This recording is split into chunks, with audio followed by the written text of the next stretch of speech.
Hi friends, welcome to our channel. आज आम बनइबू क्षीर गईठा पिठा। यहाँ मुझे सुजी रे बनई। आपड़ चाहिए ताकू चाउल चूना रे बनई पारे।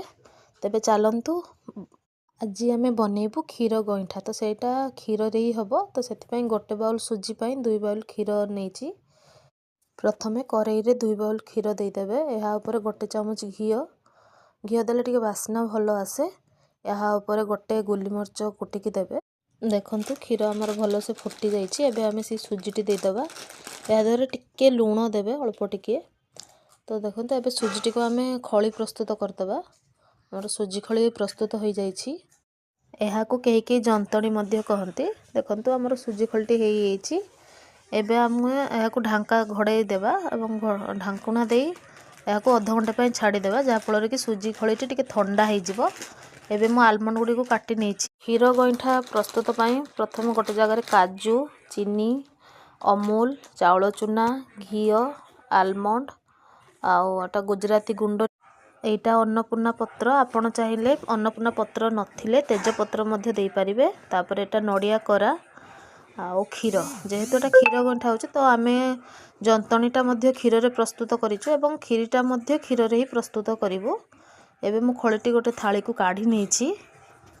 आसंतु आमे एबे गईठा गुड़ी प्रस्तुत करिवु। तो प्रथमे खळीटी को काढी नेला परे यहाँ को पानी देके भल भाव चकटी नेबा एवं पानी दे चकटी सारला परे यहाँ को आपण छोट छोट गोल आकार करि परिबे। आपण चाहिए या जेमती शेप दे परिबे, गोल हो लंबालिया हो आपण को पसंद अनुसार आपण या शेप करि परिबे।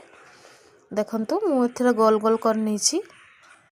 एही गईठा पिठा को कई बौल गईठा पिठा मध्य कहती। कहीं बौल पोड़ी उआंसरे ये बौल फूल पड़ी थाए ये गईठा खीरी होगी।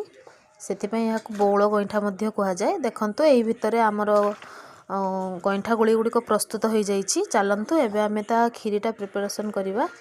एवं सही जो खली धरती कढ़ई रे मु प्रथमे आगे 3 बाउल क्षीर नहीं जाइए।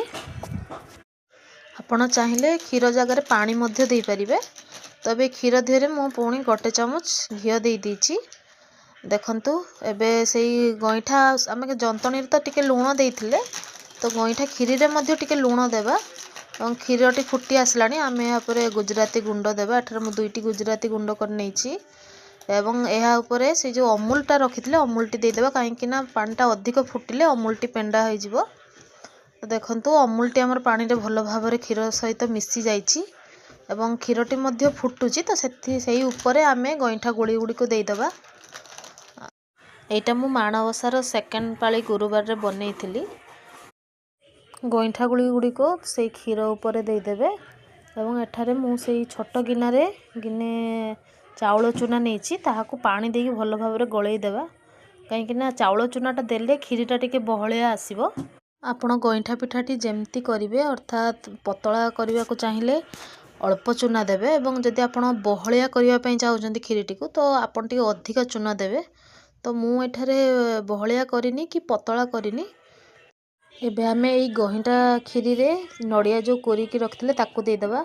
आपन चाहिए नड़िया काटिकी मध्य दे पारिबे। तो एबे देखंतु हमर क्षीरटी फुटी आसलानी क्षीरीटी। तो सेति से जो चाउल चूना गोळेकी रखिथिले ताकू आमे घांटिकी दे देबा। देदेले फुटिवा द्वारा क्षीरीटी बहलिया आसीजिवो। यही चूना आणटी दे सारा पर आपण क्षीरीटी को 5 मिनिट फुटिवा पई छाड़ी देबे। एवं यहाँ ऊपर काटिकी रखिथिबा आलमंड आ काजू आमे दे दीछे। एवं ए जो क्षीरी पत्रटी को दे देबे। आपण जे तेजपत्र दबार थिबे तो प्रथमे छुंकरे घी तेजपत्र दे क्षीरटा देबे। तो देखंतु हमर क्षीरीटी प्रस्तुत हो जाइछि।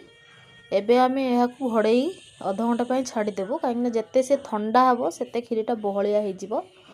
देखंतु आमर क्षीर गईठा प्रस्तुत हो जाइछि। आपन मो भिडियोटी किपरि लागिला कमेंट माध्यम रे जणाइबे। नुआ थिले चैनल को सब्सक्राइब करिवे। रहुछि जय जगन्नाथ।